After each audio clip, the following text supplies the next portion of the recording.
नमस्कार विद्यार्थियों, कैसे हो आप सभी लोग। हमें उम्मीद है कि आप सब बहुत ही अच्छे होंगे।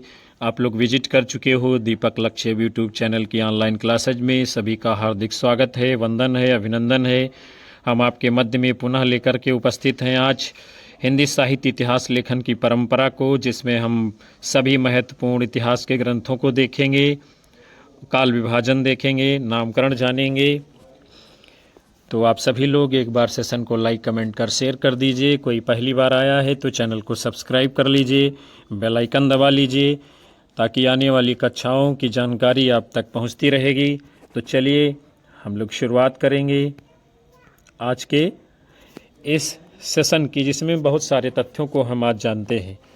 हिंदी साहित्य इतिहास की दृष्टि से उल्लेख ग्रंथ भक्तिकाल से ही मिलने लगते हैं, जैसे गोकुलनाथ कृत 84 वैष्णवन की वार्ता, 252 वैष्णवन की वार्ता, नाभादास कृत भक्तमाल।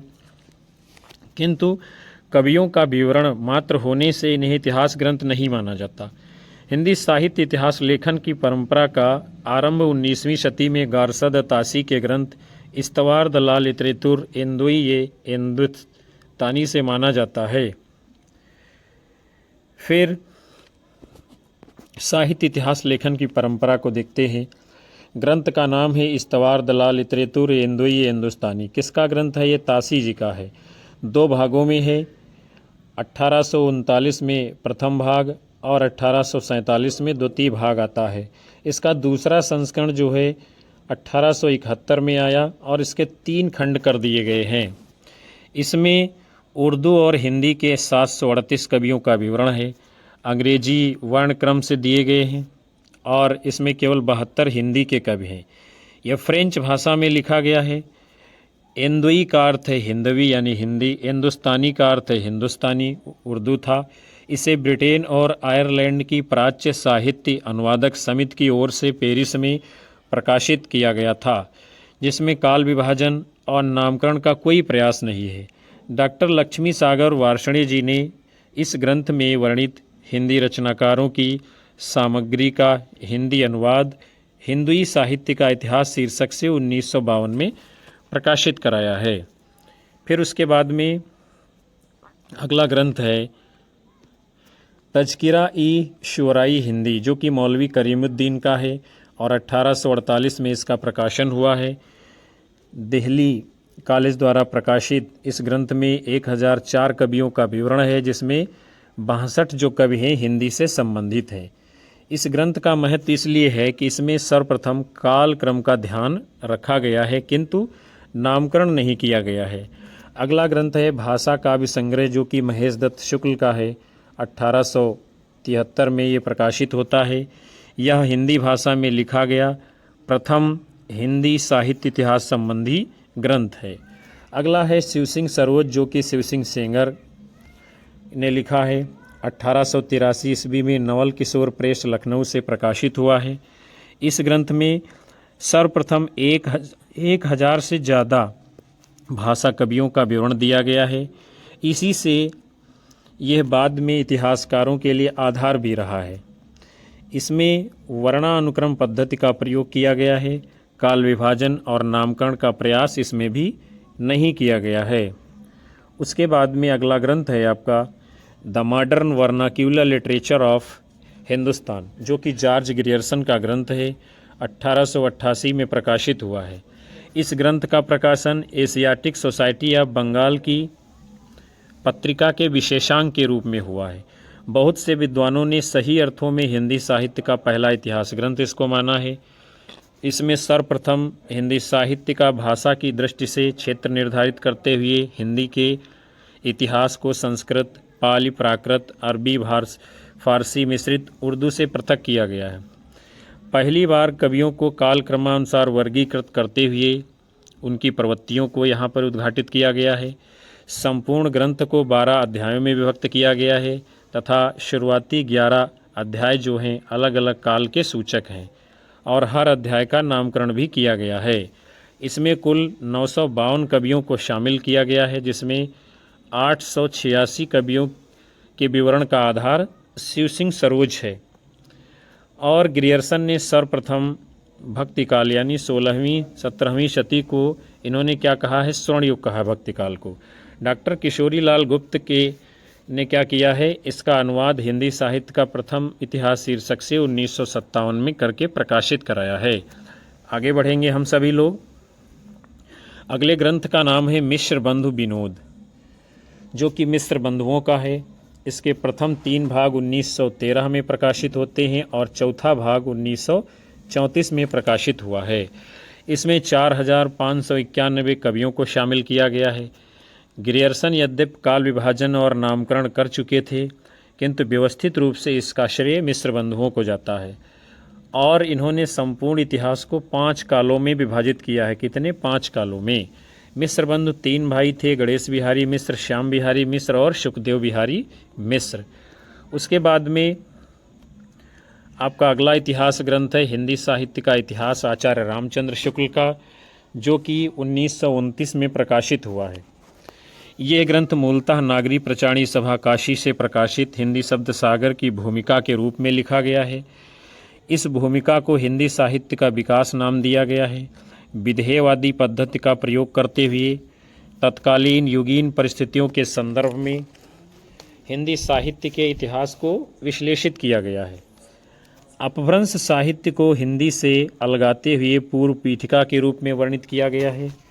आचार्य शुक्ल ने अपने पहले के इतिहास ग्रंथों को कविवृत्त संग्रह कहा है। शिव सिंह सरोज कविवृत्त संग्रह, modern vernacular literature of Hindustan बड़ा कविवृत्त संग्रह और मिश्र बंधु विनोद प्रकांड कविवृत्त संग्रह, ये सब नाम इन्होंने दिए हैं। फिर जो है नामकरण 2 आधारों पर किया है शुक्ल जी ने। काल विभाग के भीतर प्राप्त होने वाली विशेष ढंग की रचनाओं की प्रचुरता उनके स्वरूप के अनुसार, ग्रंथ की प्रसिद्धि के आधार पर प्रसिद्ध भी किसी काल की लोक प्रवृत्ति की ध्वनि है। मिश्र बंधु विनोद के अतिरिक्त सामग्री सहयोग के लिए इन्होंने कुछ ग्रंथों को लिया है, जैसे हिंदी कोविद रत्नमाला बाबू श्याम सुंदर दास, कविता कौमुदी राम नरेश त्रिपाठी, ब्रज माधुरी सार, वियोगी हर, इसका भी सहारा जो है लिया है। उसके बाद में शुक्ल जी के इतिहास ग्रंथ के कुछ महत्वपूर्ण कथन हैं, जैसे कि किसी काल विस्तार को लेकर यूं ही पूर्व और उत्तर नाम देकर 2 हिस्से कर डालना ऐतिहासिक विभाग नहीं कहला सकता है। रीतकाल के कवियों के परिचयात्मक विवरण मैंने प्राय मिश्र बंधु विनोद से ही लिए हैं। प्रत्येक देश का साहित्य वहाँ की जनता की चित्तवृत्ति का संचित प्रतिबिंब होता है। आधुनिक काल में गद्य का आविर्भाव सबसे प्रधान साहित्यिक घटना है। ये महत्वपूर्ण कथन किसके हैं? आचार्य रामचंद्र शुक्ल जी के हैं, जो उनके इतिहास से लिए गए हैं। अगला इतिहास ग्रंथ है हिंदी साहित्य का आलोचनात्मक इतिहास, जो कि राम कुमार वर्मा का है और 1938 में प्रकाशित हुआ है। इसमें सिर्फ आदिकाल और भक्तिकाल 693 से 1693 की कालावधि को ही स्थान दिया गया है और आगे का भाग वे लिख नहीं पाए। निर्गुण ज्ञानाश्रयी शाखा को संत काव्य, निर्गुण प्रेमाश्रयी शाखा को सूफी काव्य नाम इन्होंने दिया है। इसमें अपभ्रंश साहित्य के बड़े हिस्से को भी शामिल कर संधि काल के अंतर्गत प्रस्तुत किया है और वर्मा जी ने आदिकाल को संधिकाल चारण काल 2 भागों में विभाजित किया है। फिर आपका जो है अगला इतिहास ग्रंथ है हिंदी साहित्य की भूमिका, जो कि 1940 में आया है। हजारी प्रसाद द्विवेदी ने कोई स्वतंत्र इतिहास ग्रंथ नहीं लिखा है। उल्लिखित 3 ग्रंथ जो है इतिहास संबंधी हैं, जैसे कि एक दूसरा है हिंदी साहित्य का उद्भव और विकास, जो 1952 में आया है। आचार्य द्विवेदी इतिहास को परंपरा के विकास के रूप में व्याख्यायित करते हैं और ये हिंदी साहित्य का आदिकाल 1952 में आया है। आदिकाल का स्वरूप निर्धारण, भक्तिकाल के उदय की पृष्ठभूमि, पूर्ववर्ती सिद्धांतों से भक्तिकालीन संत काव्यधारा का संबंध उद्घाटन, हिंदी सूफी काव्यधारा का आधार संस्कृत प्राकृत अपभ्रंश की काव्य परंपराओं को मानना आदि, ये सभी उपलब्धियां हैं हजारी प्रसाद द्विवेदी जी की। अगला है जो है हिंदी साहित्य का वैज्ञानिक इतिहास, डॉक्टर गणपत चंद्र गुप्त का है, 1965 में प्रकाशित हुआ है। संपूर्ण इतिहास को 3 कालों में विभक्त किया है, प्रारंभिक काल, मध्यकाल और आधुनिक काल। इसमें साहित्य इतिहास के विकासवादी सिद्धांतों की प्रतिष्ठा करते हुए उसके आलोक में हिंदी साहित्य की नूतन व्याख्या प्रस्तुत करने की चेष्टा की गई है। फिर अगला इतिहास ग्रंथ है हिंदी साहित्य का इतिहास, जो कि संपादित ग्रंथ है डॉक्टर नगेंद्र और डॉक्टर हरदयाल के द्वारा 1973 में प्रकाशित हुआ है। डॉक्टर नगेंद्र के संपादन में 26 विद्वानों के सहयोग से ये विशद ग्रंथ रचा गया है। इतने विद्वानों के कारण एक ऐतिहासिक दृष्टि संपूर्ण ग्रंथ आद्योपांत नहीं हो पाई, किंतु फिर भी प्रत्येक काल व उससे जुड़े रचनाकारों पर सरल भाषा में अपेक्षाकृत अधिक प्रामाणिक व व्यवस्थित सामग्री के कारण विद्यार्थियों में विशेष रुचिकर है। अगला इतिहास ग्रंथ है हिंदी साहित्य और संवेदना का विकास, जो कि रामस्वरूप चतुर्वेदी का है। 1986 में ये प्रकाशित हुआ है। साहित्य इतिहास लेखन के लिए इसको व्यास सम्मान सहित कई पुरस्कार मिले हैं और रामस्वरूप चतुर्वेदी मूलतः आचार्य शुक्ल के ये दृष्टिकोण से प्रभावित हैं। फिर भी उन्होंने शुक्ल जी से युगीन दृष्टिकोण और द्विवेदी जी की परंपरावादी दृष्टिकोण से परस्पर संबंध बनाते हुए क्या करते हैं, इस इतिहास ग्रंथ को ये लिखते हैं। आगे बढ़ेंगे हम लोग। फिर जो है हम सभी देखते हैं महत्वपूर्ण इतिहास ग्रंथ और उनके ग्रंथकारों को। ये सूची बहुत ही महत्वपूर्ण है जो आप सभी को जानना है। इस्तवार दला लिटरेतुर इंदोई ये हिंदुस्तानी ये ग्रंथ गारसा दतासी का है। 1839 में प्रकाशित हुआ। तज़किरा ई शोराई हिंदी तबका शोरा भी इसको कहा जाता है।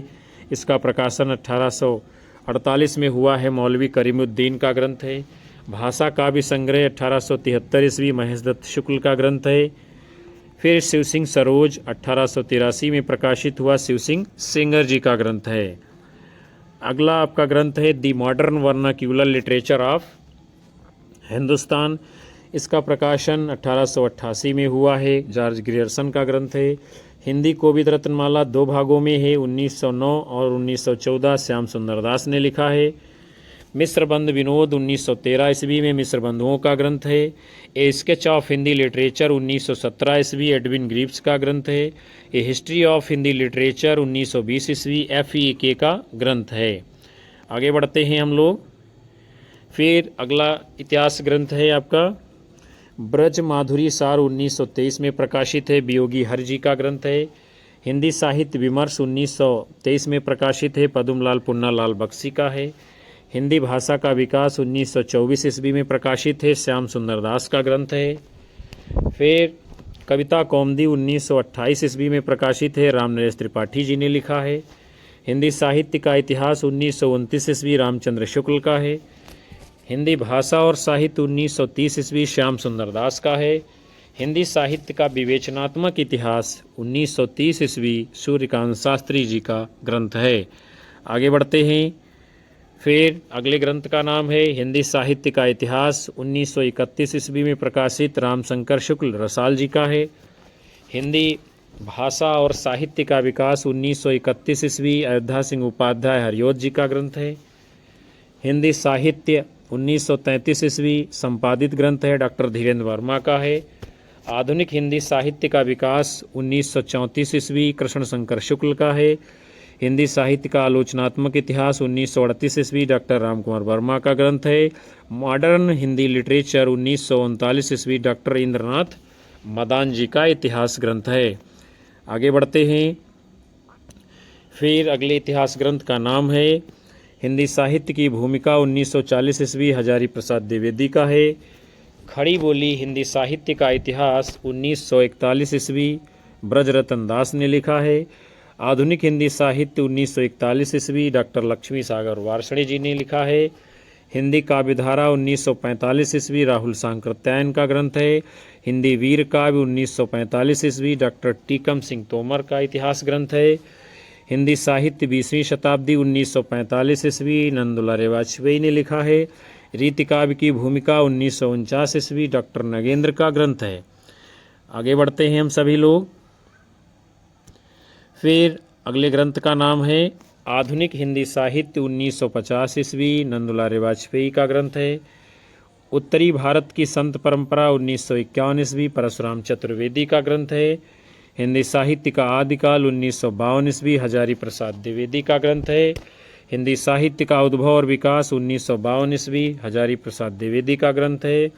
हिंदी साहित्य का अतीत 1960 ईस्वी विश्वनाथ प्रसाद मिश्र ने लिखा है।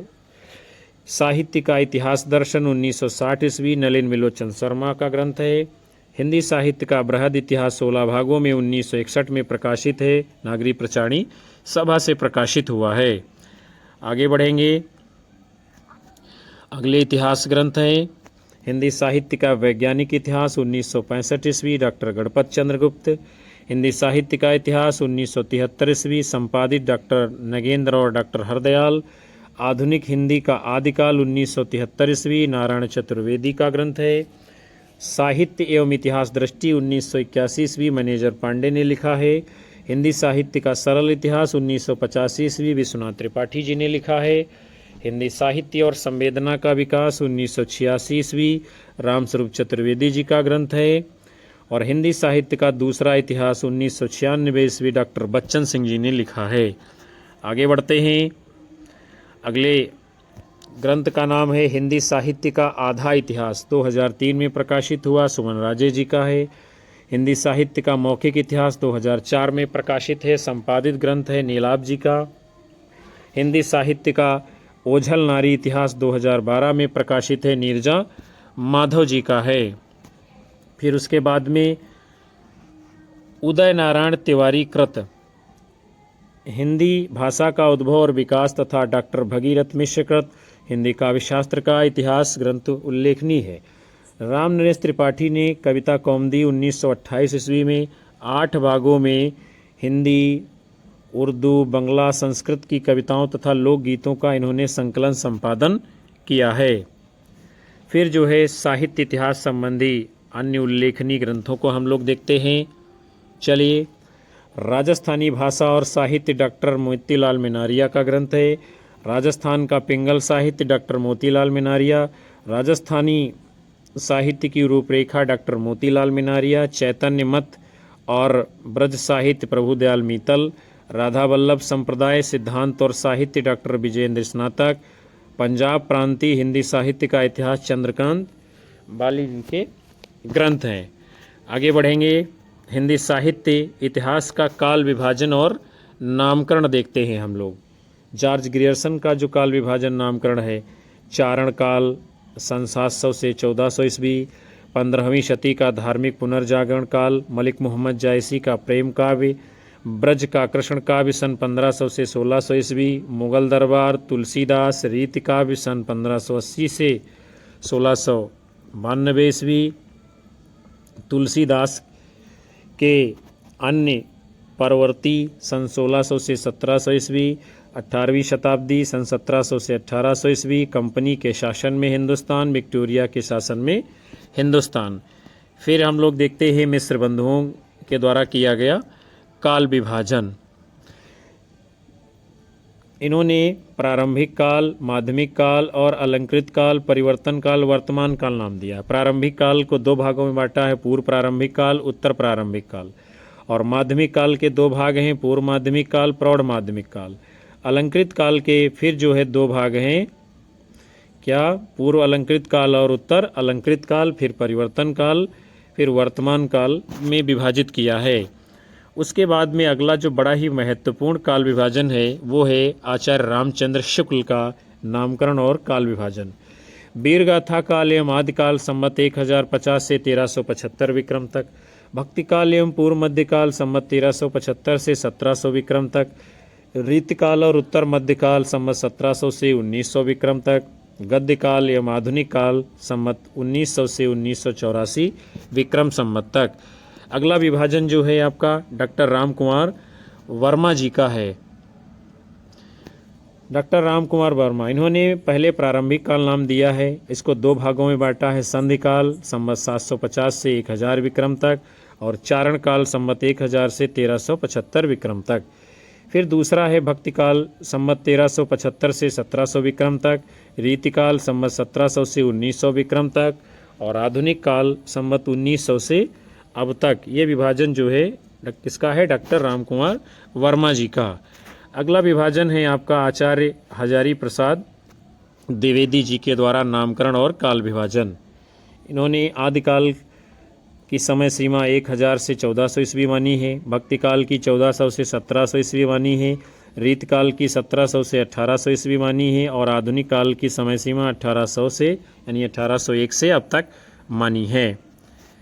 फिर उसके बाद में आचार्य हजारी प्रसाद द्विवेदी का काल विभाजन, उनकी पुस्तक हिंदी साहित्य का उद्भव और विकास पर आधारित है। इसमें रीतकाल का निश्चित काल विभाजन नहीं है।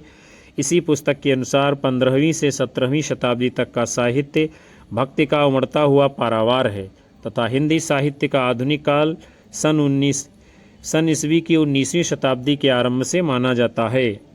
अतः इन दोनों कथनों के आधार पर रीतिकाल का समय सन 1700 से 1800 माना जा सकता है। फिर अगला काल विभाजन है गणपति चंद्र गुप्त के द्वारा किया गया काल विभाजन।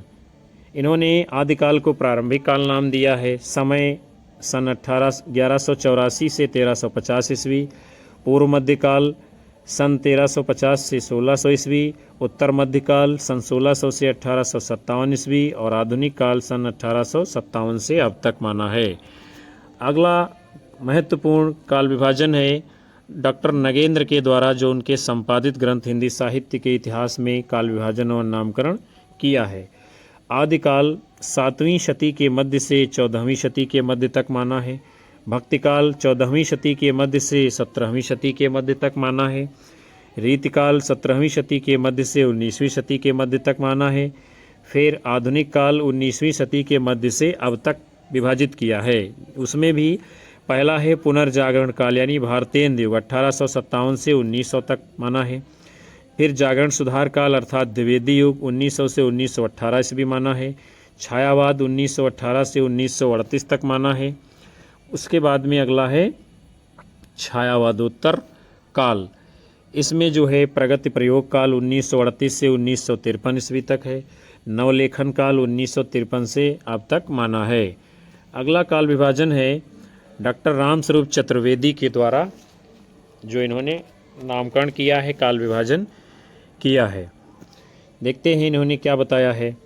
आदिकाल वीरगाथा काल सन 1000 से 1350 ईस्वी, पूर्व मध्यकाल यानी भक्तिकाल 1350 से 1650 ईस्वी, उत्तर मध्यकाल अर्थात रीतकाल सन 1650 से 1850 ईस्वी और आधुनिक काल यानी गद्यकाल सन 1850 से आगे माना है। अगला काल विभाजन है जो कि डॉक्टर बच्चन सिंह के द्वारा किया गया है नामकरण। अपभ्रंश काल नाम दिया है इन्होंने किसको? आदिकाल को। फिर भक्तिकाल सन 1400 से 1650 ईस्वी माना है, रीतिकाल सन 1650 से 1857 ईस्वी माना है और आधुनिक काल सन 1857 से आगे तक माना है। अब हम लोग देखेंगे जो है साहित्य इतिहास लेखन की कुछ महत्वपूर्ण जो पद्धतियां रही हैं। तो हिंदी साहित्य के इतिहास लेखन की 4 महत्वपूर्ण पद्धतियां रही हैं विद्यार्थियों। कितनी? 4 पद्धतियां महत्वपूर्ण रही हैं। पहली है वर्णानुक्रम पद्धति। इसमें रचनाकारों का विवरण नाम के प्रथम वर्ण के क्रम के आधार पर दिया जाता है। उदाहरण के लिए तुलसीदास, चिंतामणि, केदारनाथ सिंह का समय भले ही भिन्न हो किंतु उनका क्रम इस प्रकार होगा: केदारनाथ सिंह, चिंतामणि और तुलसीदास। गारसाद तासी तथा शिव सिंह सरोज ने इसी वर्णानुक्रम पद्धति का प्रयोग किया है। फिर उसके बाद में आगे देखते हैं क्या है काला अनुक्रमी पद्धति। कौन सी है काला अनुक्रमी पद्धति? इसमें रचनाकारों का विवरण उनके काल अर्थात समय क्रम के अनुसार दिया जाता है। रचनाकार की जन्मतिथि को आधार बनाया जाता है। जॉर्ज ग्रियर्सन और मिश्र बंधुओं ने इसी काला अनुक्रमी पद्धति का प्रयोग अपने इतिहास ग्रंथ के लेखन में किया है। यद्यपि ग्रियर्सन ने विधेयवादी पद्धति के कुछ आरंभिक सूत्र भी इनके ग्रंथ में मिलने लगते हैं, लेकिन प्रयोग किया है। फिर अगली है वैज्ञानिक पद्धति। कौन सी है? तीसरी वैज्ञानिक पद्धति। इसमें ग्रंथकार निरपेक्ष एवं तटस्थ रहकर तथ्य संकलन कर उसे क्रमबद्ध रूप में प्रस्तुत करता है। इतिहास लेखन सिर्फ तथ्य संकलन की नहीं बल्कि उनकी व्याख्या एवं विश्लेषण की भी मांग करता है। अतः इस पद्धति को भी अपरिपक्व माना जाता है, अर्थात ये पद्धति भी इतिहास लेखन की अच्छी नहीं मानी गई है। फिर अगली जो सबसे महत्वपूर्ण पद्धति रही है, मानी गई है, वो है इतिहास लेखन की विधेयवादी पद्धति। कौन सी है? विधेयवादी पद्धति। फ्रेंच विद्वान तेन ने इसे सुव्यवस्थित सिद्धांत के रूप में स्थापित किया है। किसने? फ्रेंच विद्वान तेन ने।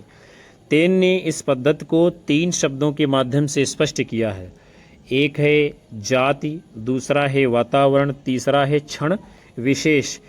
इस पद्धति के अनुसार किसी भी साहित्य के इतिहास को समझने के लिए उससे संबंधित जाति, परंपराओं, राष्ट्रीय और सामाजिक वातावरण एवं सामयिक परिस्थितियों का अध्ययन विश्लेषण आवश्यक है। ये बात कौन मानता है? तेन।